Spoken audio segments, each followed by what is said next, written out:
Hi, everyone, and welcome to episode 93 of the Purple Hyacinth podcast, Coming Clean. And today we have Neff, Fwoot, and a new co-host, Twinklestarchild, who will now say hi. Hello, I'm Twinkle, and I'm really excited to be here. I love Purple Hyacinth. I found it after I was introduced to webtoons. Fairly afterwards, I became obsessed, and then I found later the Discord, and it was exciting. So yeah, I'm happy to be here. Awesome. Yeah, and we're certainly happy to be here because this episode is amazing. Yes. So last time we ended off with, we actually ended off with the discovery of Loon by Kim, but relating to the Lauren Kieran line, Kieran and Lauren were going to meet at the cave. So now we have Lauren going through the forest to the cave, and it's a bit of a somber atmosphere. We see a narrow panel of the kind of periwinkle sky with dark, shadows of trees. She's going through. It's very cool toned. There's, the branches are crackling. She's covered with a coat and a scarf, and she thinks to herself, I haven't been there since. And she flashes back to the infamous episode 43 where Kieran choked her and slammed her against the wall. And this is what she's recollecting. But she shakes that image out of her mind and continues with a very determined look on her face.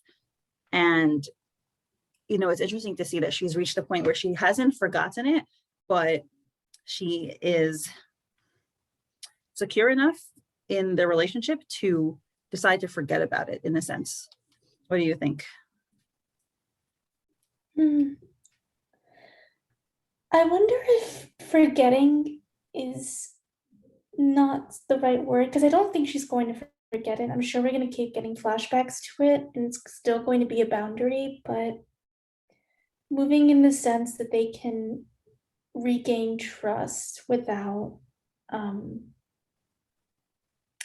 forgetting. I don't know how that's going to resolve, turn out. Perhaps is what you mean. Yeah. Yes, I agree with that. Yeah, I think there will still be a bit of contention between the two because of the events of season 1, but I think after this episode especially, they've largely moved on from it, understood what happened, understood stuff went wrong, but we're able to move past it, and we're still working out some issues, but you have my trust back and I forgive you, in a sense. Maybe not entirely, but yeah.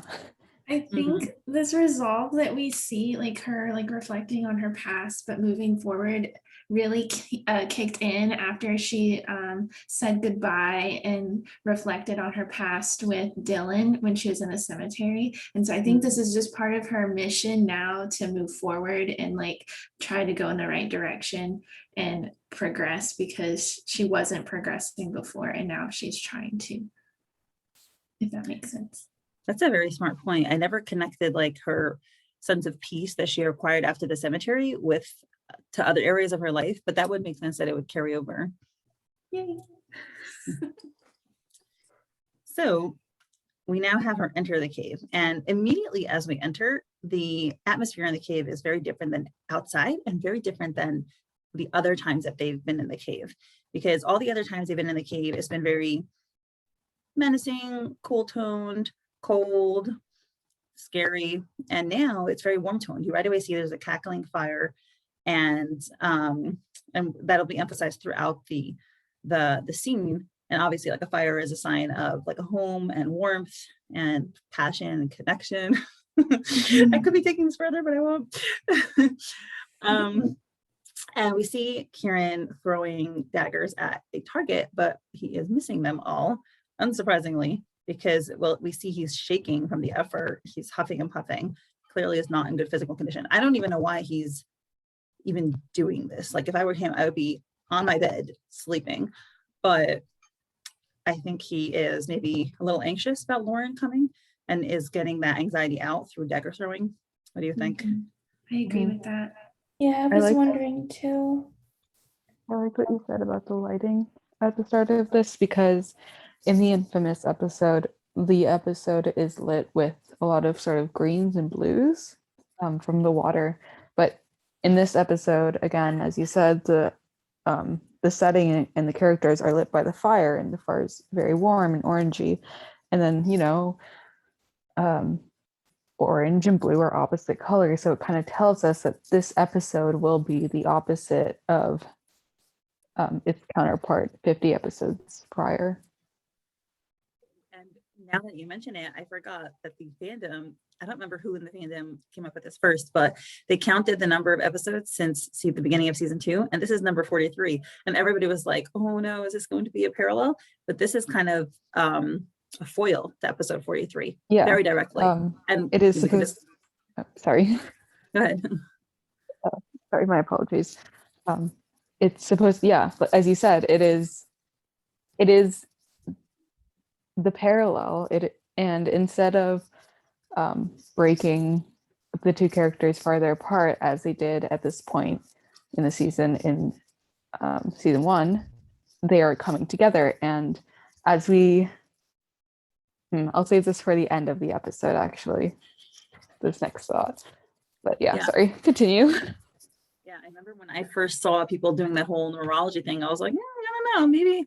I was like, wasn't sure if the authors had done that, were intentional about it, because I probably wouldn't be if I was writing, but I don't know. I think that they may have been deliberate because it's so direct. Anyway, so Lauren walks in and she says, hey, I'm here. And we get a close up of Kieran just sweating. I mean, he's really exerting himself. Does not look great. I mean, he looks great, but he doesn't look healthy. And it's like, I'm awkward, you're gorgeous. Wait, what? Yes, I definitely enjoyed his eyes looking green this entire episode. I love blue eyes, but I also love green eyes. I probably just like anything that he would do, so or look like, except bruised. But anyway, so Lauren comes in, and I don't know if anyone else noticed. I'm sure y'all did. She is wearing a scarf covering her neck. Pretty sure everyone did notice that. And I know she wears a scarf in other scenes, but I can't help but suspect it's a little bit intentional to protect herself, even if it's looks like she's unconscious. hiding. And yeah, you can tell she's staying back because Kieran has to call her in. He says, like I told you before, caves are hard to heat in the winter. You might want to come closer to the fire if you don't want to freeze up there. So she has been hesitating until he calls her in.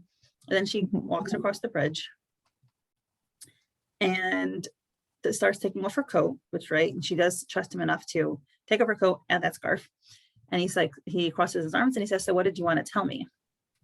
And then she gives him a deadpan stare and tells him, take off your shirt. Oh, with an amazing stance. The way she is standing there is extremely assertive. Her outfit is gorgeous. I could use a word more than gorgeous, but I try not to be crass. She looks really good. And Elegant, maybe? What? Elegant? No, I was Kind gonna of. say Her sexy. issues more casual. Oh. I mean, she looks super sexy. This moment kind of reminds me of episode 81 when she was like a bit hesitant to enter his apartment. That's what I was kind of reminded of. Also, if you'll notice, her shirt, usually Kieran's the one with an open shirt. Her shirt now is the one that's open. You see it here and you'll see it throughout the episode, which to me also symbolizes her openness now. Mm-hmm. And that also adds to the sexiness, just saying. But her stance is very assertive. Somebody called Lauren's kind of approach to Kieran aggressive. And I like that. She's showing him like tough love. I was wondering how Lauren, it's not what I expected. I expected Lauren to be a little bit more soft, but I agree that it makes sense with her character, the way she's approaching Kieran. And Kieran is surprised and he's like, what? Not what he was expecting. I can't even imagine what he's thinking. What do you guys think he's thinking? Well, entirely opposite from Lauren. His outfit is entirely close up. He is like he's almost trying to pretend that he's okay, but he's not. Because like arms crossed, I've always been like conscious of crossing my arms because I was always told that look like makes you look like self-conscious. So I'm always conscious to not cross my arms, and I'm crossing my arms while I'm talking about it. So but like his arms are crossed, like I think is an insecurity type of body language. And so for him to like have to force himself to not be that way, I think is kind of how he is, if that makes sense. I Like- think that, I'm sorry. No, you're good. I didn't. I think that there's a degree of vulnerability that he's feeling right now. I mean, he did just get majorly beaten up, but now he's with Lauren, and she's one of the few people that, even though what happened between them in 43 happened, she is still someone he can be more open with because they have this history together. And right now, his shoulders are kind of drawn up, it seems. He's bundled up all the way to the neck. And I mean, like, there's a little bit of the humorous thing that's probably going through his mind. But more than that, I think he's just, I think in the moment he feels vulnerable. Mhm. Yeah, I agree that Kieran is not used to that, and it's very difficult for him. Yeah. Which is why I was so excited to see this episode. You know, people who have had to be alone for their lives, they've learned to be self-reliant. They've learned to not rely on other people, not trust other people because they don't have anyone to unburden themselves to. But so it's very hard for them to adapt when they actually do have somebody who is there for them. And that's what Kieran is going through. He's going to have to melt a little bit. And Lauren also has to do that, Mhm. which Yeah. is exactly what happens in this chapter. I think he's surprised by Lauren telling him to take off his shirt, mainly because like this man legitimately thought that he did a good job hiding his injuries. Yeah, exactly. This fool. Our confident Kieran underestimating people. Mhm. And Lauren's expression when she replies is extremely serious. Her face is mostly in the shadows, and she says, "I said, take off your shirt." Emphasized. Whew, that's like scary. Do you get those scary vibes from her? Very Mhm. intense for sure. Mhm. And Kieran does this like eyebrow raise. This one Mhm. eyebrow raise. That's so cute. And then of course he reverts back to his typical, flippant attitude, and he, spreads his arms wide and says, "Come and do it yourself, officer." Where's the wink? I'm like waiting for the wink. And also it must be noted, I don't remember who it was it Aloe? Somebody had like predicted his outfit, or at least the bottom half of his outfit, like super well. And Yeah. then the top half of his outfit is actually something that Lauren is wearing. So It was my darling wife, Aloe. She's not my real wife. Yeah, I know. Or just, wife Oh, on so Discord. and she's the one who But- adopted Wife on Kieran. That's Discord. why, right? Yeah, That's the why he's her adopted bottom son. half. Okay. She found this image on I believe Pinterest, and so I'm assuming So found that same picture and took the belt from that. But a while back, like in September, I believe, we had this joke between us where we found these outfits and then we associated Kieran's personas with them, and we gave it like each day of the week. And so for the Sunday outfit, it was basically the bottom half of his outfit here. Oh my gosh. You That's awesome. The top half was a striped shirt, the same color and the same pattern that as the one Lauren's wearing. So Mhm. y'all be prophets. That's all I'm saying. We are predicting everything. Either that or the creators are stealing off us. Lurking in the Discord without you knowing. Mhm. So, again, this is Kieran's defense mechanism, right? I don't think he's expecting her to actually do it. So Yeah. he just wants to avoid further meddling into his privacy and to further vulnerability. Mhm. But Lauren is not having any of that. And she actually completely takes off her coat, steps forward, and there's this amazing panel where she is moving towards him and he is wide-eyed in kind of fear. I think this is like extreme discomfort at his personal space being invaded and him finally kind of being found out and really being, I would say naked, but I mean physically and emotionally in front of someone else. because she grabs his shirt and whoosh, lifts it up. Oh, Yeah. no. I wanted to say I agree with you. So Lauren's seriousness when she says take off your shirt, it tells the audience like this isn't romantic. So like she's doing this out of like she doesn't really trust him because he's like hiding something, and she thinks that there's something wrong specifically in his abdominal region. So it's not supposed to be something that's really perceived as romantic, more it's just, you know, like concern, because we know as the audience that this man has many bruises and probably a lot of internal injuries that he is hiding.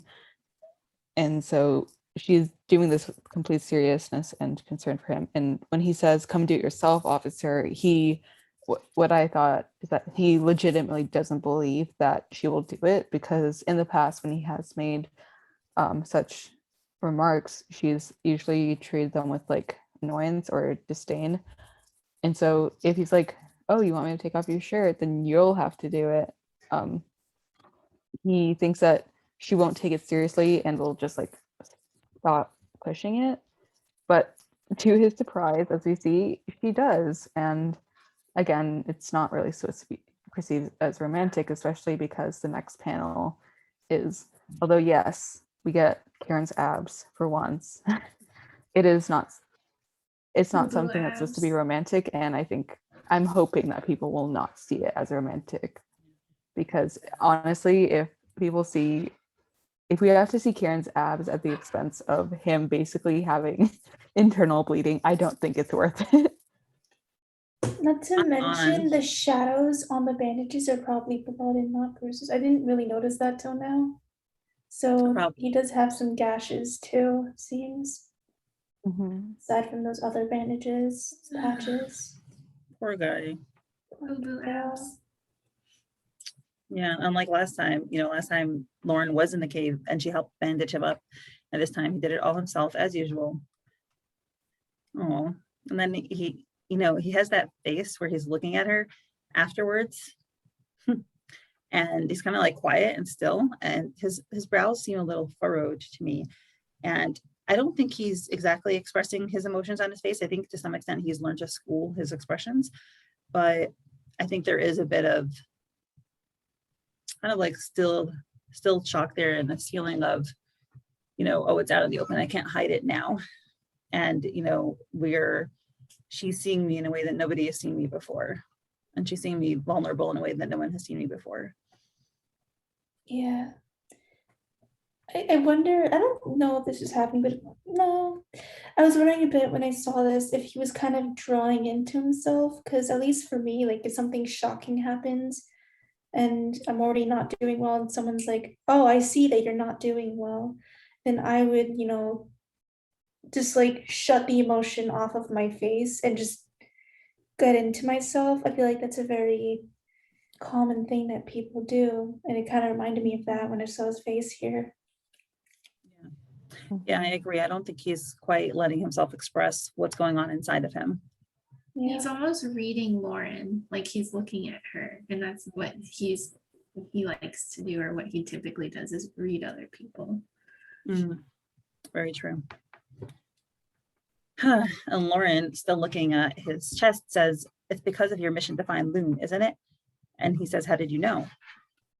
And then she yanks down his shirt and says, "You've been hobbling around all day like an old man." And Kieran just goes back to his like cutesy defensive mode. He's like, "I wouldn't," because as you said, Fwoot, he thought he was fooling everybody. And then Lauren walks away and tells him, "Your movements are stiff, your knuckles are bruised, your eyes are sunken, you're using your left arm a lot more. And you're not able to hit the center. And you told me not to go near your apartment." So she just rattled off a list of observations. And she's also looking at the target with all his missed targets. And Kieran's just like, like that Pikachu face. Yeah. When I read that, I was just like really happy, because like we know Lauren has a background as a detective, and it's like, yes, we are seeing Lauren's detective skills. Like she does use them sometimes, but we don't get to see it that often. And it's like, yes, Detective Lauren moment. And then she addresses it in like 2 panels. And she turns around with her like flirtatious look. I don't know if flirtatious, but teasing. And she says, Mhm. "Stop looking so surprised. I was a detective before, remember?" She has that smirk on her face. It's something that Kieran usually has, right? Kieran usually brags about himself with that smirk. So now Lauren has learned from the master. Well, also, I think it proves that she's healed, like, or healing from the Yeah. whole situation from 43. Like, we're now at this point where she's trying to get back in action and take over the situation that's wreaked havoc in Artalis. So I think this is good. You know, I thought you were going to say that she's healing from the pain of not being a detective anymore, because that also is something that bothered her a lot. And It I don't is. know if she would have been able to laugh about that earlier, but now she can. So, which is also a good sign. Mhm. So, well, Kieran takes it and he's like, spreads his arms wide and says, "Well, what can I say? Touche, Detective Sinclair." You know, he admits he doesn't, contrary to what I expected, he doesn't try to obfuscate or deny or, you know, push things away. He just admits to the truth. And Lauren continues and says, "I was beginning to wonder how it was possible that we've been left alone for so long, which I was wondering too, honestly. I'm like, yeah, you're forgetting about stuff." And Kieran looks more contemplative and says, "As a mole, I had no choice but to report a couple of things concerning the police station. But not gonna lie, the leader is starting to lose his patience with Loon." And she asks, "Who did this to you?" And she gives him this concerned look and thinks to herself, the pain should be too bad to move with all those injuries. How is he even standing up straight? Which also is what I was thinking. But he's a determined young man. And, you know, I think that his sense of independence is more important to him than any physical comfort he might get by sitting on a chair or lying down. Mhm.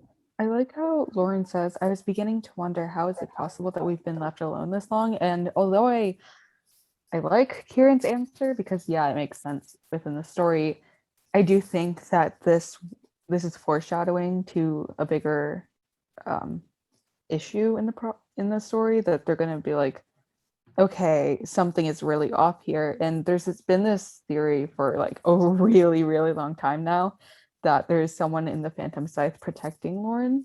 And right now, I guess, like, I don't think Tristan's in the Phantom Scythe, but I don't trust Dawkins. So I think Dawkins might be the one who's looking out for Lauren right now, especially since their relationship has been given a lot more development lately. Like ever since episode 65? Was that the call when Dawkins called and he was revealed to be her godfather? And then we see more, and then in 66, Lauren talks about him a bit with Tristan. Their relationship is definitely being brought up more. It was a bit later. As we get more into the story, it seems like Dawkins and Lauren will play into very significant roles that heavily relate to one another. And so I think that, yeah, if I had to guess, if there's someone protecting Lauren, it would be Dawkins. Very reasonable theory. Yep, we'll find out. So then Kieran says, "The messenger led me into a trap." And he smiles. "He was waiting for me with only 6 other people." He's laughing. He's laughing at himself. He recognizes the irony of the situation. So it's hilarious how he can find humor in everything. Although I'm surprised when he says the messenger led me into a trap. I always thought that Kieran knew when he was going to the church that he was going to get beat up, but this makes me think that he didn't. Well, they used the confessional. I'm sorry. Yeah. No, it's okay. Keep going. The last time he met with the messenger, they used the confessional to deliver and receive messages. So I think he thought it was just the typical routine. Yeah. I found that piece of dialogue interesting too, because was it the beginning of last episode where Kieran said that he was aware that he had been led into the trap. So I guess technically speaking, he was led into it, but it wasn't a trap because he already knew it was there. So I wonder if there's more going on. And like what he says after that too, it's very bad if he's getting rusty. I was wondering, is he feeling guilty about something? Is that why it took 6? Because that is a big difference to go from 6 to 15. He's 24. He's pretty young, and you know, This is not the time to be getting rusty. I know. Well, Do you? What? Yeah. Sorry. We keep talking. Go ahead, Fwoot. Oh, thank you. I was thinking like he was waiting for me with only 6 other people. I might be getting rusty. Used to take at least 15. 15 is like what? It Ninja Turtle. is 2 point, it's like what, 2.5 more people or times more people. So it kind of tells us that Kieran is no longer in really his prime as an assassin, which is ironic, as Neff pointed out, because he is still a very young man. But it kind of tells us that the purple hyacinth himself is no longer at his peak. And I think that is in how the leader uses the purple hyacinth and how the purple hyacinth is being dispatched, as the phantom scythe is now turning away from the PH himself to look at their up and coming assassins such as Belladonna. And it does make me wonder, oh hey, do they have more assassins planned, like a new generation of assassins? Oh, that's interesting. So I wasn't Because- sure if he was even saying the truth or if it was like a sarcasm, because when he says sarcastic stuff, it's not highlighted in red. Like when he says, "Oh, I'll turn into a pumpkin at midnight," right? Which is obviously not true. That wasn't highlighted.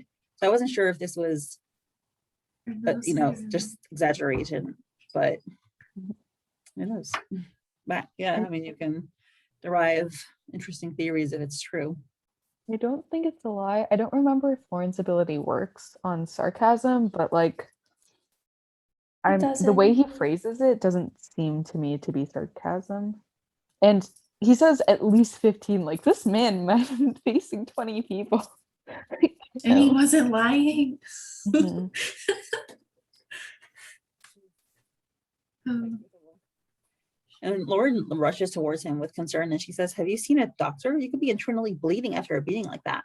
And Kieran's hands are on his waist at that point, which also is kind of a defensive position. And Kieran says, "I got myself checked out by a physician working for us. Yeah, I'm not crazy." So I think he's y'all- buttoning his shirt. what? Mhm, Oh, I he's- think he's buttoning his shirt, Oh tucking yeah, it that's in. true. A Poor guy who wants doctor. to look impeccable again. Can't have his shirt tucked out now, can he? That's hilarious. Mhm. He is The doctor's tucking in his suspicious. Yeah. So first of all, I'm glad that he did take care of himself, and that he considers it a sign of like being a responsible person. He's like, "I'm not crazy. Of course, I would take care of myself." Also, physician working for us, y'all. Mhm. Are we resurrecting villain character? people? Which character wanted to be a doctor? And who was probably the Phantom Scythe? Mm-hmm. Dylan is alive, people. We have proof, incontrovertible. Oh dear. I couldn't. I Honestly- can't. Kieran and Dylan could be in the same room and people would still think they're the same character. No, no. They're separated with magic. It's were the like, ultimate, yeah. they're the Olsen twins, just moving very quickly, creating the image of 2 people. Also 2 years apart, but whatever. We'll ignore that. Oh my goodness. Yeah. So I'm just keeping in the back of my mind, physician working for us. It's also interesting that, I'm assuming the Phantom Scythe is aware of the physician, and like keeps tabs of who visits him.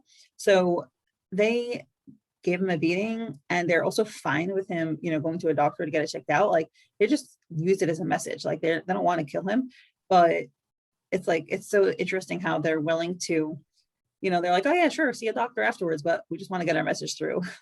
It's very Mhm. gross. I wonder if the Phantom Scythe has medical insurance. I wonder how old medical insurance is. I don't know. I don't think it's that. I mean, obviously, this is not a specific time period, but I don't think it's that. I think it's a fairly recent invention. Anyway, that'll be funny. So You're now just Kieran getting says, scammed. You haven't met your deductible yet. We must beat you up some more. Their insurance is no questions asked doctor visits. Oh my gosh. No. What if like you have like drive-in weddings in Vegas, they have like drive-in insurance. You just like show up and they'll give you medical insurance, and they'll like, again, no questions asked. Oh my gosh. Oh, a fic needs to be written about that. No, I'll do it for you. Oh gosh. Please. Oh my god. Sorry. Detract. He now getting back to their matter of business at hand. He says, which reminds me, I also paid a visit to my friend this morning. The fake identities are ready. We only need to provide pictures. And I know we've been debating about like, does he actually have friends? Like, is it actually a friend? But listen, it wasn't highlighted in red. He has one friend, okay? I think he called this person a friend also last time. So that's 2 times using the word friend as opposed to like acquaintance. This is kind of weird, but like, what if the friend is the one who's being blackmailed? Like, or who the blackmail is for? Right. Possibly. I mean, because like sorry. You go. Go ahead. Oh no, you can go. Yeah, well, that would narrow down, since we assume Kieran doesn't have a lot of friends, that would neatly put them in the same character. Like, I don't know. I feel like there should be some setup for what the blackmail is for, and I guess like the friend would work. And in this friend, if Kieran is getting the friend to make fake identities for not himself, but another person, this has to be someone Kieran can trust. Do not like sell him out. And so if it's someone that Kieran can trust, and someone who Kieran is likely close to, that does make them a very good blackmail. I guess, I don't know, a lot of blackmail potential right there. Yeah. And he continues with this, again, this cutesy face, and he says, which requires funding the bodies. And that face is like, understanding that it's a grim task, and, that it's not something that is pleasant. But I mean, it's going to be hard, because we also discussed this in the Discord, that they're going to they can't just choose any random people. They're going to have to choose someone that would make sense for them to be Loon, with like a history of some kind of sleuthing work, some kind of detective work, because it's not believable if you just take, Joe Schmo off the street. But I think in episode 52, they mentioned how unidentified bodies always show up in Grey Chapel. And so, or not Grey Chapel, but like, below the poorer precincts. And so I'm not sure if identity work will be a big problem, but something that did get brought up in the Discord today is that if Kim knows that Lauren is Loon, and Kim finds out that Loon died, and she's not with Lauren when she finds out, I think Kim is going to have the most heartbreaking moment in the entire series when she finds out and she thinks that Lauren is dead. That's horrible. Yeah. I feel like she would have such a terrible reaction. Like, not terrible as in like angrier. She would just have such a bad negative reaction if she finds out that Lauren had something to do with framing 2 innocent corpses. I would really question. Imagine your best friend did that. You would really start questioning them. But I think Kim would know that it was for the good of Artalis, because like because Loon had to get the Phantom Scythe off their backs.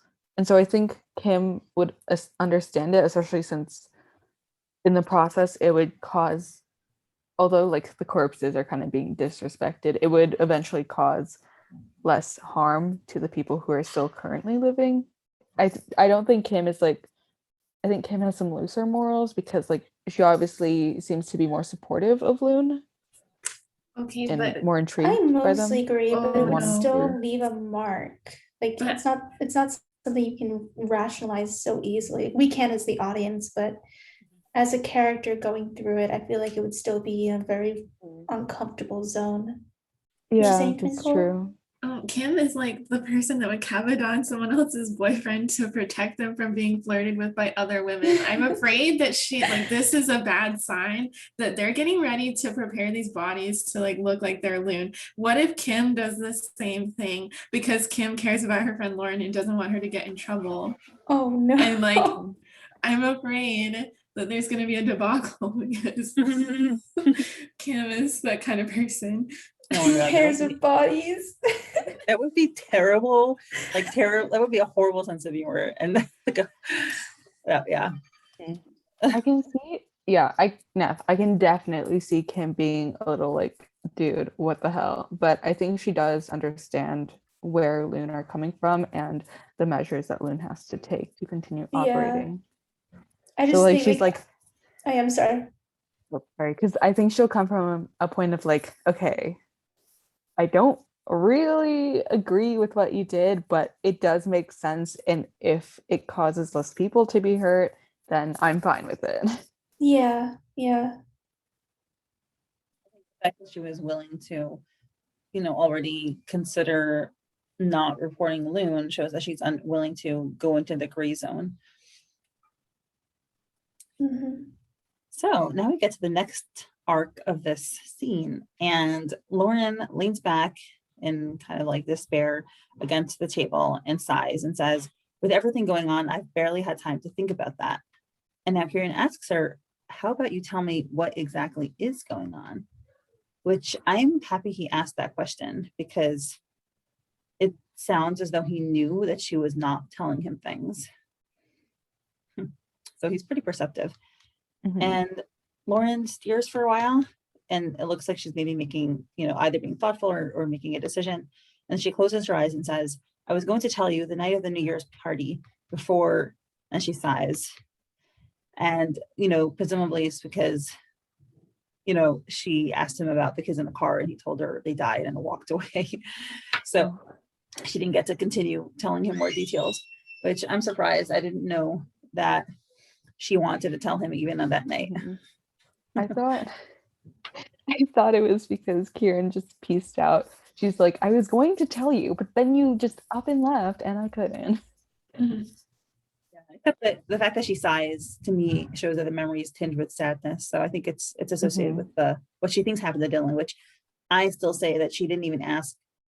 She just had kids in the car. Like, I think she's still jumping to conclusions. Like, we still don't know if it was Dylan in the car, but whatever. That's just I'm standing on that point.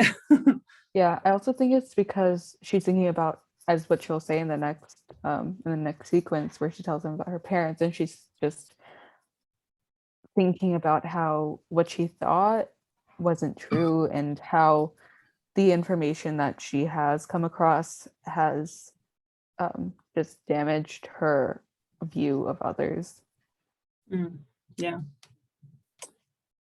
Now she starts talking to him, and she says, she looks up at him with a pretty open expression on her face. It's a little hesitant, but willing to be vulnerable. And she says, remember when I told you my parents died in a car accident with a driver, Sandman? And Kieran frowns and, is listening very attentively. And at this point, the music turns on, which somebody once mentioned. She's like, oh, why don't we talk about the music? Like, yeah, because we never turn it on because it would disrupt our reading. But the music turns on, and it does enhance it. And she narrates, she says, I went over everything I learned in the last month. And again, we have an image of the fire. So it's that image of warmth, of connection. And she says the truth about Sandman's past involvement and his present actions. And you see a shot of her explaining things to Kieran. She's gesticulating with her arms, and Kieran is listening very attentively. He has his hand on his chin.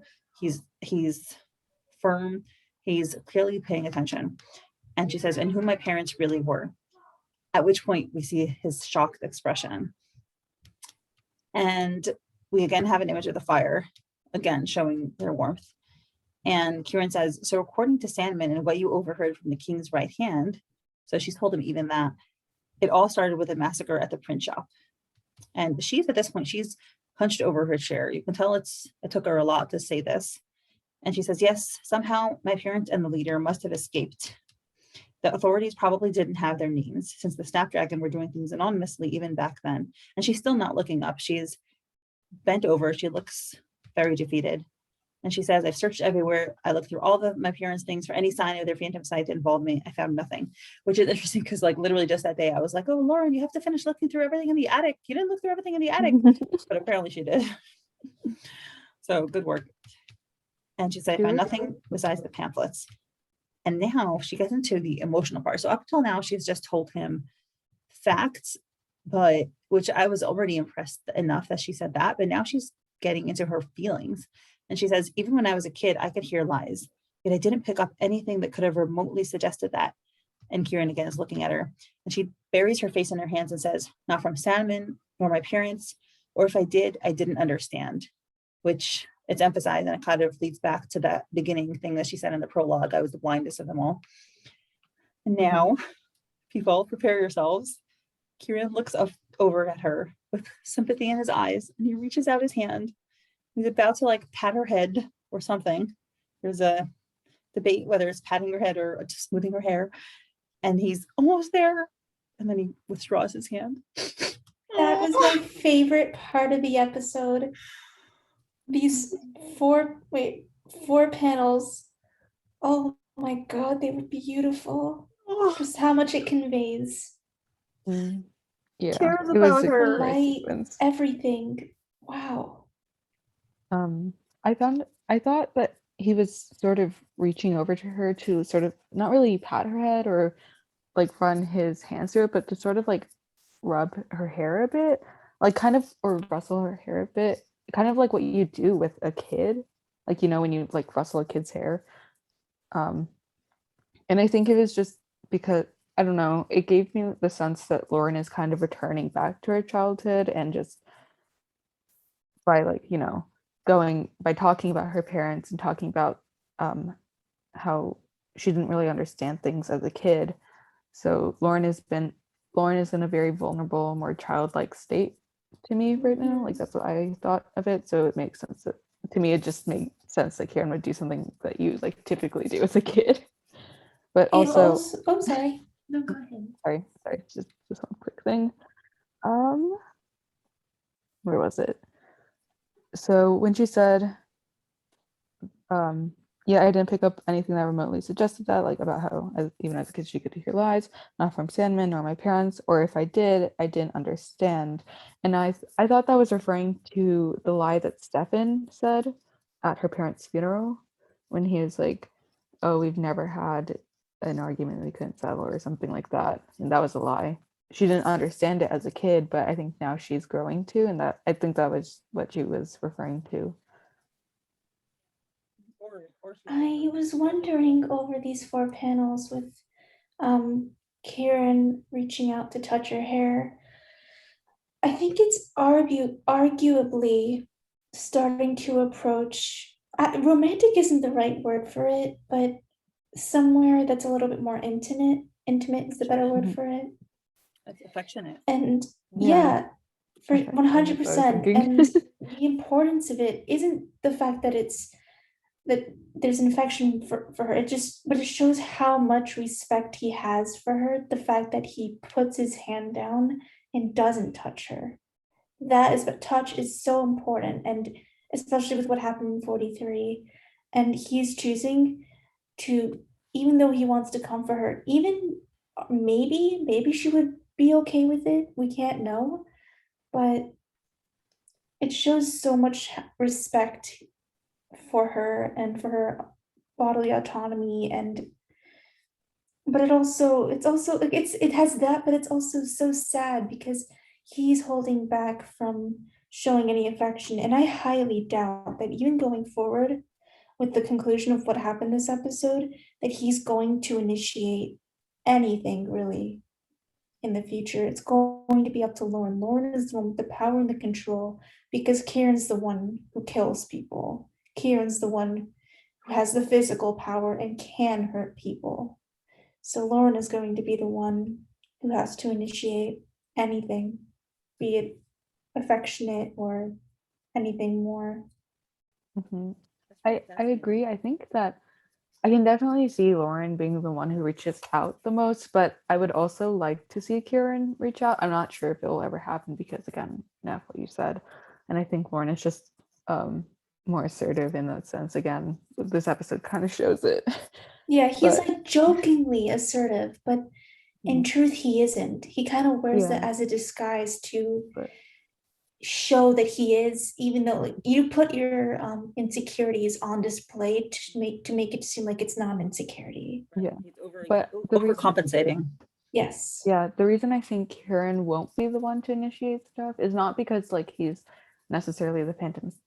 He's not really the reason. It's not because he's the purple hyacinth. Like to me, I don't think it's because of his occupation or the atrocities he's committed. I think it's more that he doesn't want to hurt people, and he worries that what he does will hurt more people, and he doesn't want to drive away the people who are already close to him.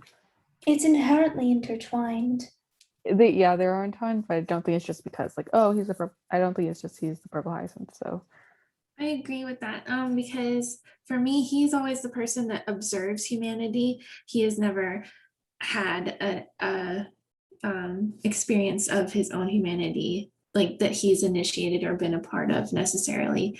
And so for you to see it as like him respecting, I see it as him being cautious of his abilities, because he like, sure, he is trying to respect her, but at the same time, he's also trying to protect himself. And he doesn't know what will happen if he does this action. I think it's all of it. Mhm. Yeah. I So- also had the same exact thoughts. I was like, is he doing this because he's afraid of how Lauren will react and Lauren won't be comfortable with it? Or is it because he's afraid of taking their relationship to the next level? And again, I don't mean romantically, I just mean in terms of intimacy and closeness. I like Loki a lot, and I love scenes like this because they aren't really romantic, and they're not really romantically coded. They're more, I guess, platonic, and it's kind of a breath of fresh air for me, because although yes, I will admit I would like to see Loki and Duff romantically together. I would be happy with First that time I've outcome heard for that, them. Fwoot. Yeah, I know. I'm surprised too. Like, I would be satisfied with that outcome if they did end up together, because they have great chemistry and a great relationship, as you can see, or Oh, great no, I want them relationship to stay potential. platonic. But yeah, You want like them to stay Twinkle, platonic? Mhm. I would also really love them to stay platonic. I think that would be a twist. I'm not sure many people would be happy with that. So I don't know if the authors would necessarily do that, because there are some fans who would be very mad if the two did not end up romantically together. And although that kind of sucks because it might infringe on the author's visions, it is a fact of life and there's nothing much we can really do about it. But anyways, I like how this isn't platonic, because I adore platonic Loki, and I think that if they ever did want to take it to a romantic level, I think I've said this before, but they would need a very solid platonic bond and relationship, like if they wanted a healthy relationship later on, romantic relationship later on. And I think a lot of romance genres skip it. And so I love seeing this period of time where they at least are just friends. Mhm. So now that our hearts are beating, Kieran looks Mhm. away and tells her, and that look on his face looks a little bit like guilty. I think he's feeling uncertain about his feelings, because this is something new to him. So, and I think you see that reflected in his face. He's uncertain here, but he says, you can't blame yourself for that. You were only 12 years old. No one even knew what the phantom scythe was before the explosion. And Lauren, still looking down, says, still, it's so hard to accept that Kieran cuts her off and says, your image of them changed. Oh, and Lauren at this point does look up, and she has like anguish on her face. And she says, I remember them as the kindest people. They gave me so much love. When I think of them, I remember my mom reading me stories and my dad playing with me. I looked up to them, but now to think that they could have supported those atrocities, and she's tearing up, people. She's tearing up in front of Kieran. That's how comfortable she is around him. It's really interesting to me because she has always associated like being able to see lies as those are bad people. And so for her to like recognize that telling lies does not necessarily make you a bad person is changing her perspective about the actions that people take. So actions speak louder than words, basically, is like what she's trying to take away from this. Wow. Yeah, I loved what Lauren said here because it I, it kind of tells us that the people we this is a bit more pessimistic than what Twinkle said, but um, that the people we care about and the people we love are still capable of doing horrible things. And although I don't and although Rachel and Alex, like, they weren't the leader themselves, they still, and although they didn't mean to, they still ended up standing by what the leader did. And we know they weren't horrible people. And I kind of give them a pass because they wanted to leave and they did not support it and they did not mean for what happened to happen. But they were still part of it. And so to some degree that we can't be entirely sure of yet because we don't know enough, they are kind of responsible for the Phantom Scythe. So yeah, I like the message that, again, the people you care about are so capable of horrible things, and even though you care about them, they should still be held accountable. Yeah, what Kieran says next actually addresses this. And he says, it is possible people are not always what they seem, which I kind of wonder if he's thinking about something personally in his life. And he says, frankly, I would even go as far as saying that I understand their anger, what they went through with the Snapdragon. It doesn't justify the Phantom Scythe's crimes, but all these years within this wretched organization have taught me it's not a monolith. Not everyone agrees nor is aware of what is truly going on. And we've been debating about the Phantom Scythe for a long time, and I feel like what Kieran says encapsulates everything we've been saying, and the complexity of an organization like that and the people within it. So Kieran's, got his head on straight. He agrees with us, therefore. And also like the previous episode that we saw where it was like Apostle 4 is like, what's Apostle 7 doing? Like, we need to stop that. And like the leader's like, what are all of my apostles doing? Because they're messing things up. We gotta fix. Like they're all like entangled with one another and like sabotaging each other, even though they're all about sabotaging one thing. Like it's just an interesting dynamic. Sorry. Yep.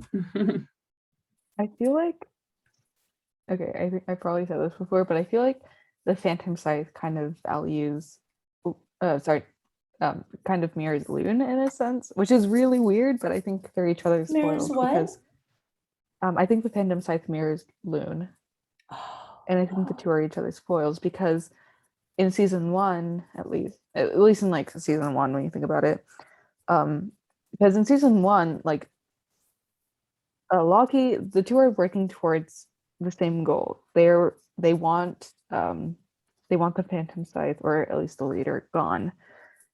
However, they disagree a lot on like how to do things. Like Lauren suggests, oh, like, why don't you kill them? And then Karen's like, bruh. And then they have their arguments and they kind of end up working against one another because of their own motivations. And I think the same is with the Phantom Scythe. The Phantom Scythe as a collective is working towards the same thing, which is to have the monarchy and the social hierarchy that it sits on. They want that gone. But because of but when you look inside the Phantom Scythe, you'll see that there's a lot of conflicting motivations as well as morals. And so it's, when you like just break it down to the base level, Loon and the Phantom Scythe are just very similar. It's an interesting parallel. And also the fact that they're willing to go beyond the law, behind the law, underneath the law, whatever, to try to accomplish their goals. Fire with fire. Something that I find interesting about the sorry. Go ahead. Okay. Something I find interesting about the Phantom Scythe is that the people at the top, they seem to, at least the leader, they think that what they're doing is right. And although their means are bloody and violent, they still think that, like, you know, what they're doing is for the greater good. At least the leader. The other apostles seem to be a bit more selfishly motivated, but I think the leader still has their ideal. So I don't know. I love it when the villain thinks they're right. If I wonder Random Scythe is if- even a villain. I'm sorry. Oh, sorry. You guys go. I wonder if, I mean, I know that we just saw the leader last episode, but I'm not entirely convinced that what we've been told the Phantom Scythe wants, what we've been told the leader wants, is actually what the leader wants. At this point, does right or wrong even, is it even a part of the equation for him or her? Mm-hmm. Is it? I'm also skeptical. I think we'll have a plot twist. Yeah. Because Yeah. there's so many nobles involved, and it seems like there's a lot more to it. The goals don't add up, but their actions don't add up. Right Mhm. now, I it still seems have like they're my, just getting revenge for certain things. For And I me, wonder if it's kind of more like a civil war kind of thing, fought anonymously. I have a feel like- massive theory related to that I have to, I don't know when I'm going to get around to doing it, but I want to make a video about. So yes, I have thoughts, let's just say. Ooh, I'm looking forward to ooh. that. Yeah, that relates to the book I was telling you about. Oh, Oh, okay. So I for need me, to finish reading that. oh yeah, me too. I need to finish reading it. So I say that the leader still holds their ideal of like a new world, because like I think the Carmen arc, a messenger 7 said that the leader was still like illusioned with their, you know, with the original idea. And so I don't know, I think I've been clinging on to that, but I can see the leader being selfishly motivated. That's a good thing to point out, though. It's a good counter. We'll find out eventually. Yeah, because I don't know, you'd think that like the apostles and messengers, like they're in on it, like they know a lot of this stuff, especially the ones who are rebelling. So I think from a storytelling perspective, it would pack a punch if, you know, we get a total surprise from what we expected.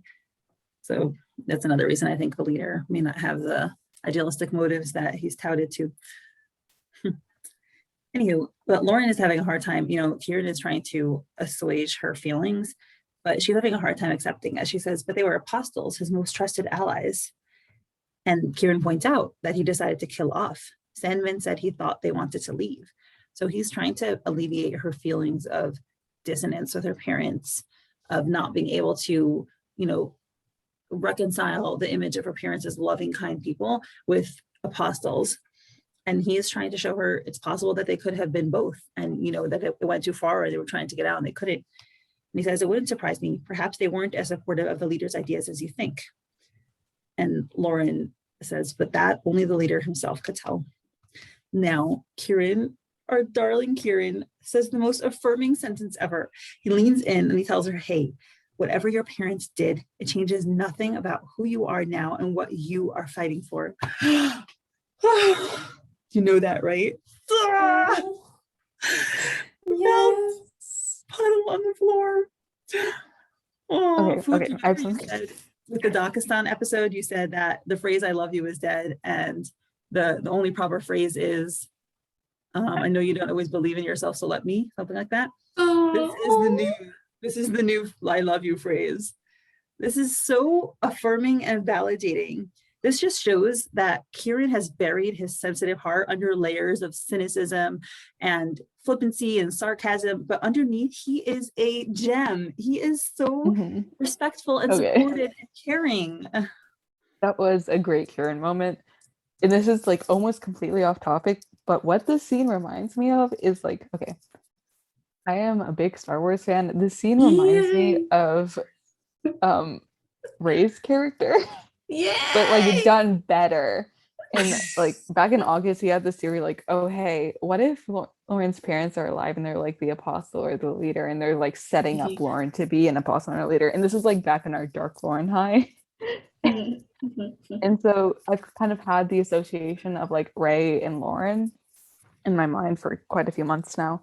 And this is what it reminds me of. Like Ray and Lauren both find out that their parents were related to something not so good. And then crusty raisin. And so they Crusty raisin.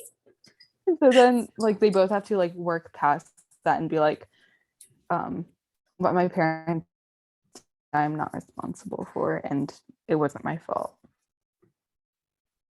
Aww. I never watched Star Wars, but whatever. Oh, no. I don't know it either. Oh my gosh, I love Star Wars. Sorry. Fwoot. I was following, No I was problem. tracking. Fwoot, I tracked. Don't worry. No, I mean, we can understand the concept, right? Even if we don't know the story. But Kieran is a doll, people. He is going to be such like if he hadn't been ruined by his experiences, he would be such a sweetheart. I know, like in all the in our discussions, like we call him, you know, and in our memes about him, people always point to, I think, what his true character. They always say, you know, Kieran would be the one writing poetry. Kieran would be like the cinnamon roll inside, and he really, really is like that. And I love it. I'm so happy to see it. Makes me so happy. I do want to make sure, like, because while he does have that sensitivity within him, he is still 100% the person who made the streets run red with blood. So I feel like I choose to interpret this scene as, while there is that goodness in him, it's still with a degree of hardness that he says that. And maybe there's something underneath it. Maybe something with his parents happened and there's more to what he's saying here rather than just pure affirmation. I was wondering, Kieran seems to be coming from a place of understanding, and while yes, he is a very empathetic person, I'm wondering like, oh hey, Kieran's parents, what happened with them? Did something similar happen? Did they, I don't know if they would be apostles themselves, but like, did they maybe do something kind of sketchy, you know? Well, I also think it doesn't even have to tie into maybe parents per se, but more of like his character in general. Like he has no ties to anything. So it's easy for him to affiliate and say like whatever other people, whoever's tied to you in some familial or relationship, they don't define you. And so like that, and I think that's what he has to affirm for himself from time to time, because he wants that humanity. Like that's something that he's striving for himself. So I think that's why it comes so easy for him to say that, because that's how he's lived his life. You're gonna make me cry. Sorry. If he tries to like distance himself from his behavior, right? I'm sure he's in a lot of conflict about his actions. So it may be there's a part of him that's like, yes, I mean, it's half and half. There's a part of him that thinks he's a monster, and then maybe there's a part of him that is still trying to preserve his sense of goodness and self-respect. So Lauren stares up at him, you know, fully looking him in the eye, being comfortable with the eye contact. You know, that's a difficult thing for many people, to have prolonged eye contact in such a difficult moment, but she has enough trust in him and she wants to look at him. And she looks at him for a while and she says, yeah. And then she turns around and says, there is another thing. And then she's getting up. She says, Sandman found the name of the black-haired woman from the Carmine Camellia. She's the owner of the glass factory in the 11th district. And Kieran says, the one near the docks? On Sherbrooke Street, yes, except for a few workplace injuries, she says, as she's picking up her duffel bag. I couldn't find any incidents in our police reports. Nothing seems suspicious in any case. Then Kieran, again with that face, he says, wait, of course, how did we not think of this? He jumps up. It's really cute. The soil around the industrial docks is rich in red clay and has an unmistakable rusty hinge. So remember we were debating last time if it was like near Red Cliff Mansion? Well, I guess we have our clue here. I told you, Mindy. Yo, you were the advocate for the glass factory? Okay. Yeah, or I don't the remember dog who said said like, who. I think I said Nice. Um, Add I another think thing it's to your definitely- prophecy list. mhm. Oh There's my a gosh. there's like a couple panels in like late season 1 where we see the docks and there's some red soot on the ground and it's like, oh hey. Oh, I think you should sign up to be a detective. Yeah, here I come. And Kieran smiles, and it's like that joy of comprehension and of piecing together the puzzle pieces. And he says it always ends up dirtying all the nearby streets because of the heavy traffic. And she also grins and she says, right, that would explain the red stains on Fleming clothes. We were looking on the wrong side of the river. And now Kieran says, but I think we both know where the weapons are hidden now, also with a grin on his face. And Lauren nods, grins. And this is like, you can tell they're excited about moving further and getting the right answers and doing something. And then Lauren steps forward, stretches out her hand, and says, let's go stop them, shall we? and then there's this beautiful panel. And then she says, partner, with a smile on her face in the most beautiful image, again, warmly lit with a glow, extending her hand. And then Kieran has this little shocked face, this surprised face, and then he smiles. And he puts his hand out too, and they shake their hands, and he says, partner. But his knuckles are all bruised because she. Okay. Oh, Oh, I love this one. Okay, my thought from earlier that I said I would get back to later in the episode. Every time they shake hands, it signals a development in Loon. So the first time they shake hands, Loon is Lord. created. The next time they shake hands, which is episode Bloody. 50, Loon is just, let's say Loon is kind of dead right now. Like it doesn't The happen second like time right they shook after they hands, shake by the way. hands. When They shake hands in episode 50 because like she's When- greeting him. Yeah. It doesn't, although Oh, like it's not yeah. at that moment it's not There, when like he's Loon is introduced dead. as the archivist, right? Mhm. Yeah. Although Yeah. it doesn't in that moment it doesn't signify Luna's dead. Later in the episode she's like Luna's dead, so it's close. You can make that assumption. And then episode 80 their fingers touch at 81 and it sort of symbolizes them getting closer again, and then they shake hands and Luna's revived. And now there's no blood. The first time they shook hands to make a deal, there was blood. It was a tense scene. They didn't trust each other at all. And now they just shared an emotional night, and they have that connection, but without the blood, they don't have to do any sacrifice in order to resume their partnership.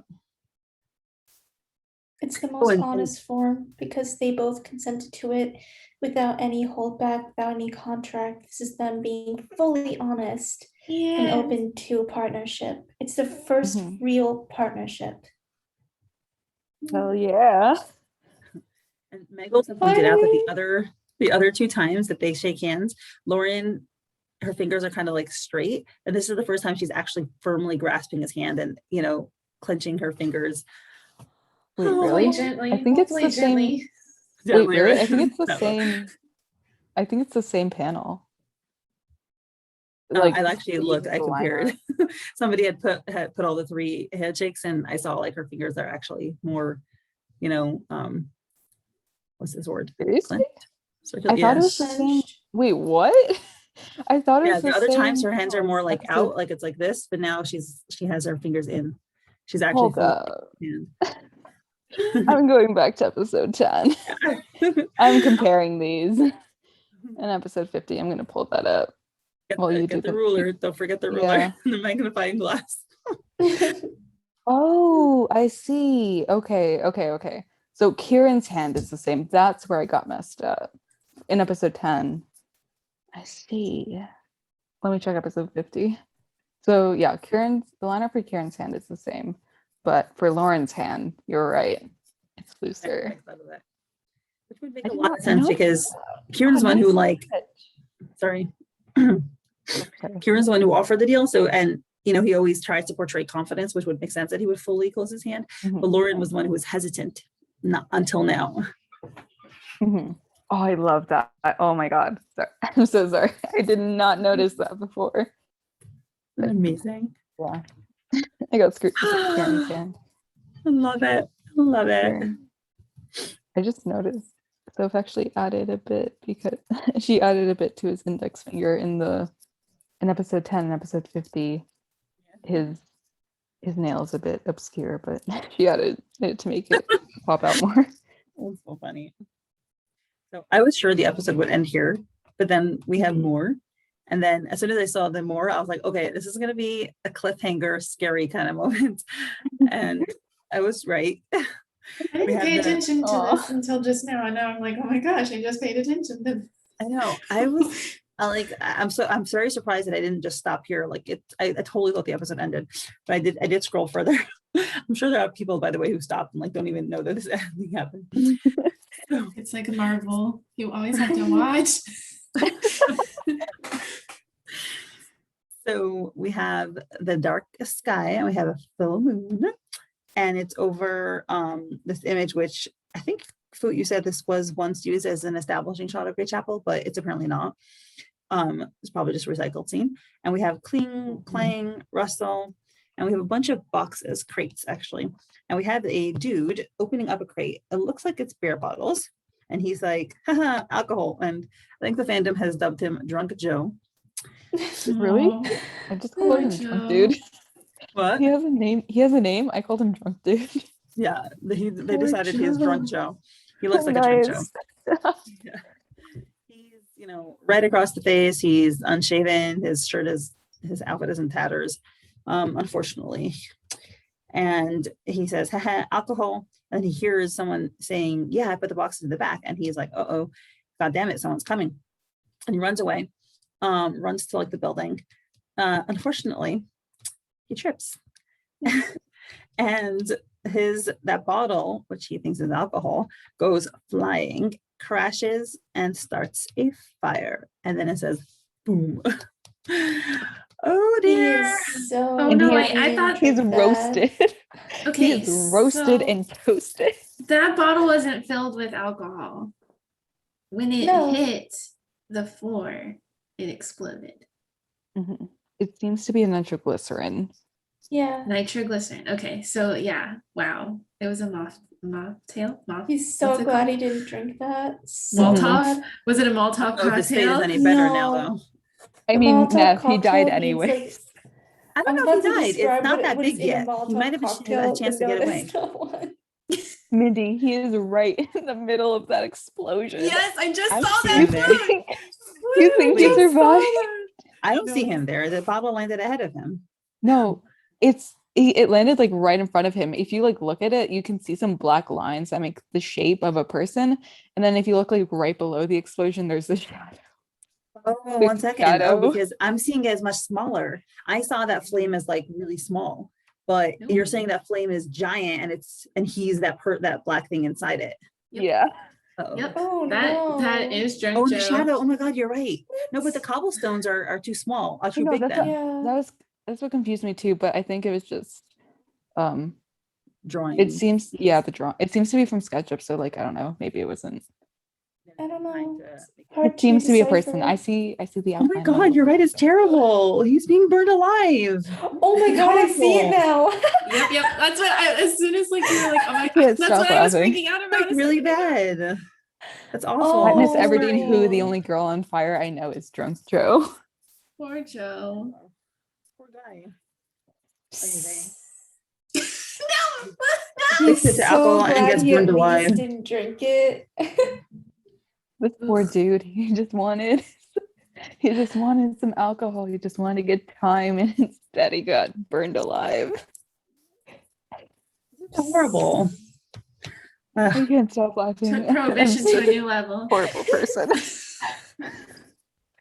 I don't know. The way he's Shame. standing is just hilarious. Oh To my me. God.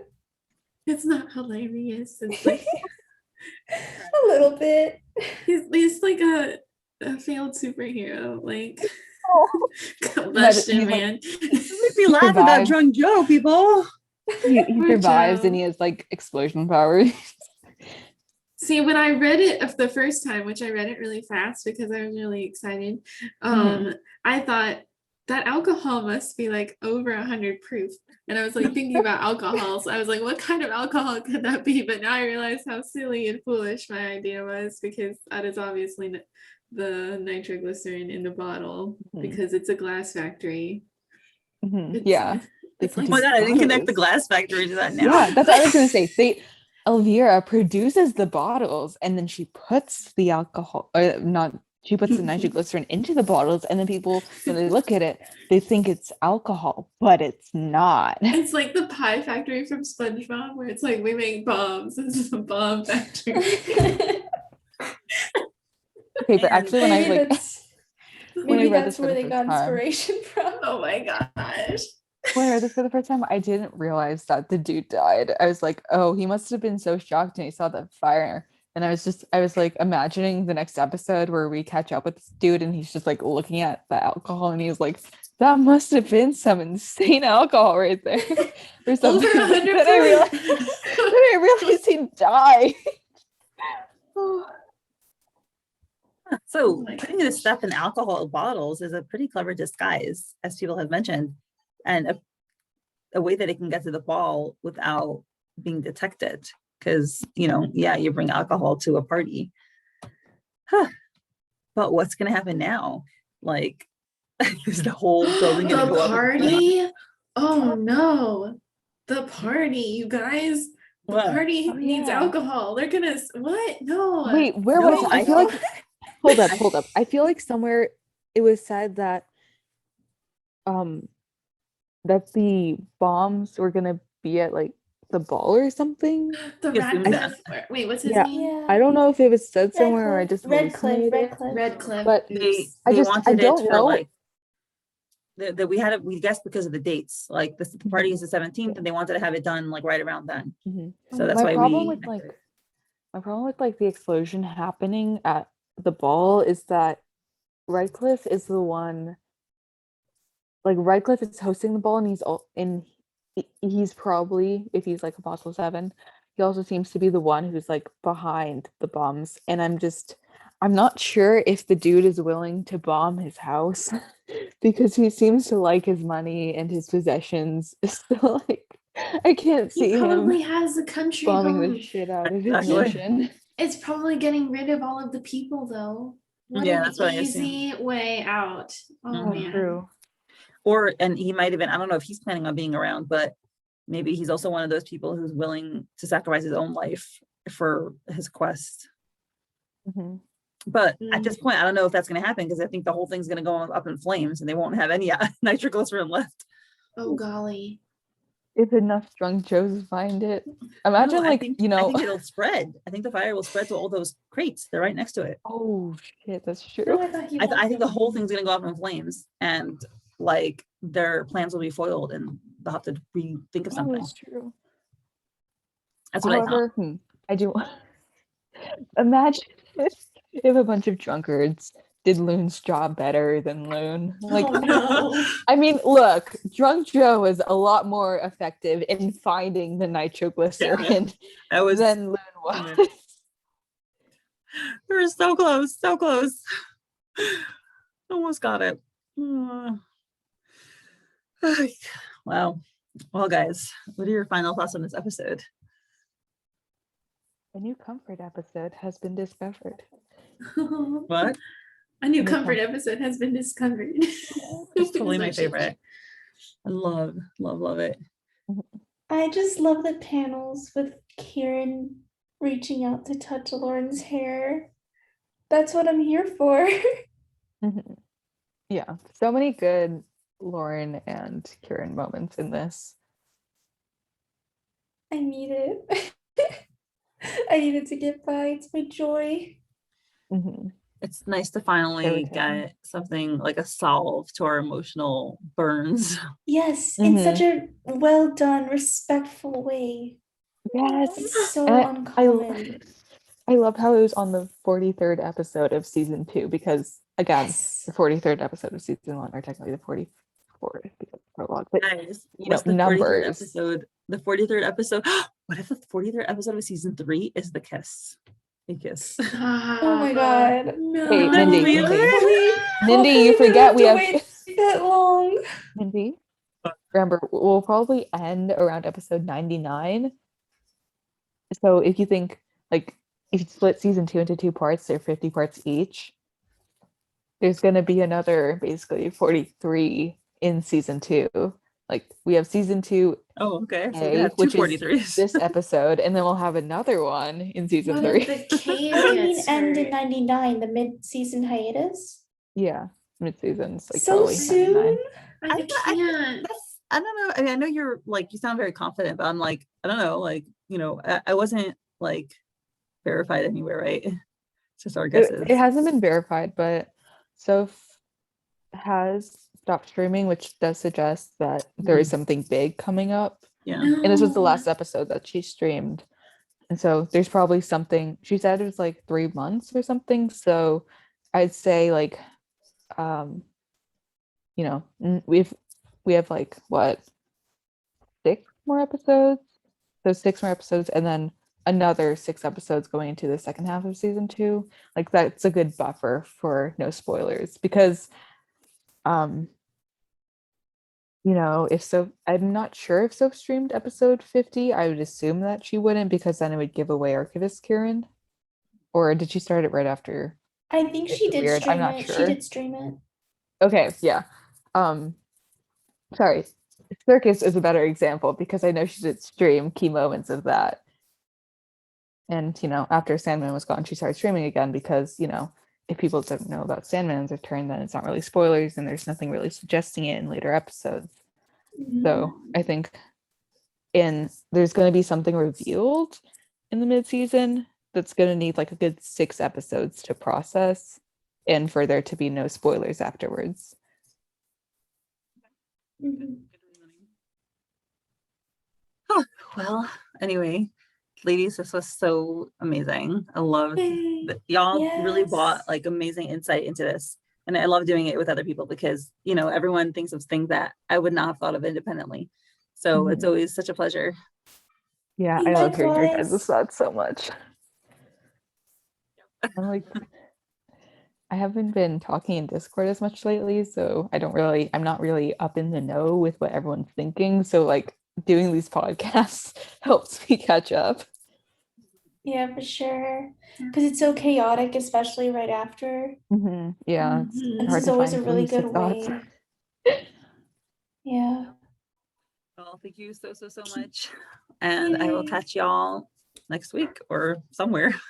Yay, sometime. Thank you thank for having you. us. Yep. Thanks. Have a good night. Bye. Good Good night. night. Bye.